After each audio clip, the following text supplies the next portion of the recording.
So, where are we going next? Let's go to Veryan. And we're going to go by the ferry. And along the way, I'll point out some places of interest. So we won't quite stick to the sat-nav route. I'll do my own route, me and some.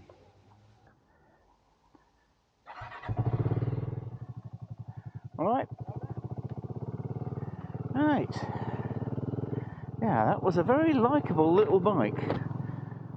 So, put a link up to the video, either now or at the end. Back on the BSA. And we're heading towards Veryan and the famous round houses. Before that, we've got a ferry ride to cross. And a couple of places to point out along the way. So to your right is Burncoose Nurseries, just up there, Burncoose. It's a great place if you want to get some nice plants, and they ship all over the world. Got a few pictures of that somewhere.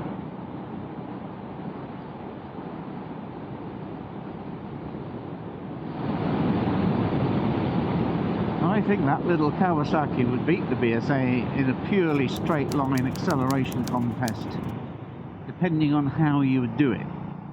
The BSA would be first off the line due to the torque, and I think the Kawasaki feels like it had more top end. Interesting bike. Why do we buy one? Good question. I think you'll have to watch my first impressions video, but I think it's ideal for newer riders, less confident riders, for whatever reason, whether it be age, either very young or older, and maybe not quite so physically fit and robust as it used to be. Having easier access to things like the ground and side stand do make a difference. Ponsanooth. Now to the right is a place called Kennall Vale, which is a favourite place, nature reserve. And I'll put up some photos because it's a fantastic place. It's a former gunpowder factory, so there's water wheels, stone buildings. It feels creepy and mysterious sometimes. There's even a kingfisher there if you go and look carefully. So yes, recommended. I'll put up a bit of info about that because it is a favourite place. Now, one thing that Kawasaki did not have was the exhaust sound. We're just under 2,000 miles now, though, I will say. I've done over 1,000 miles on this bike, so what do you think? Time for that much dreaded owner review. 3 months on, is that enough for an owner review? This bike does have a little bit more stability. The Kawasaki felt more flicky. More flicky. Is that a term? It is now! Flickiness. So to your right was Restronguet and Flushing, and I may have some images of Mylor Harbour. I certainly do have of that. I might pop one or two up just for your delectation. All images will be available for purchase from my website. This road is notoriously slow. And also it's one of the roads that's probably going to be flooded in the next 50 years or so because of global warming. When the tide is high, it's literally about a foot below the level of the road, and it won't take much to push it over, and it's already been flooded once this year.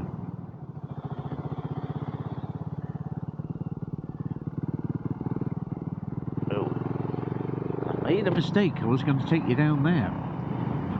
Okay, so we can go an alternative route to the places I wanted to. So we're going to miss out on the Devon and the Old Tramway. Yeah, this would make an interesting trip. So further down here is where the Old Tramway was at one stage the main route for goods coming in and out of this part of Cornwall. So it can right from the northern part of Cornwall where the mines were to the south here where there's access to rivers and the sea, and you can transport them off. That all ended, of course, where the railways came and then roads. Much easier to move things around then, but back in the day, yeah, probably horse-driven trams, and if I can find some info about it, I'll pop it up on the screen.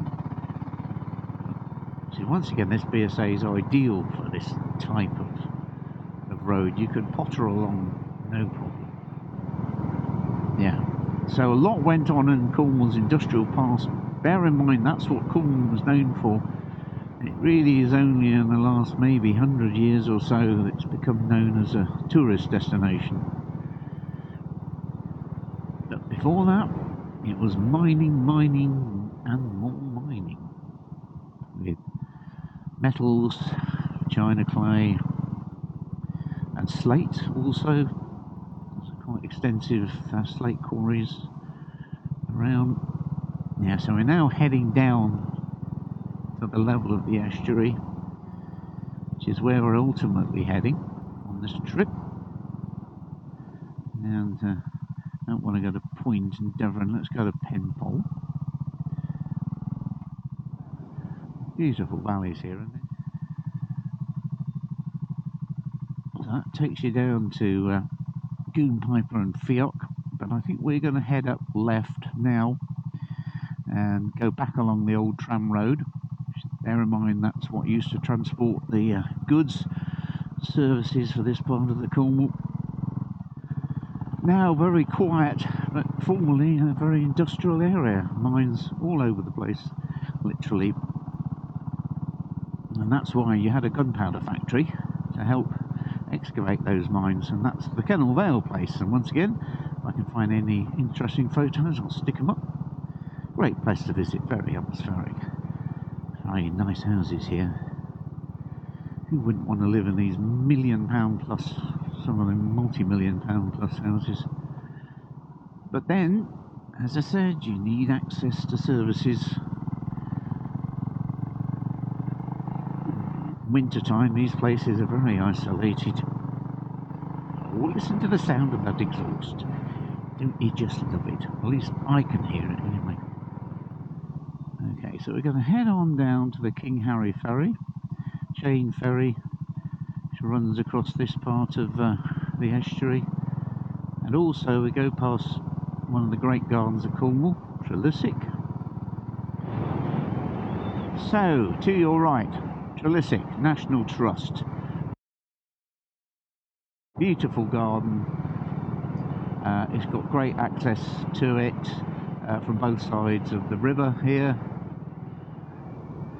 And the iconic tower in front of you.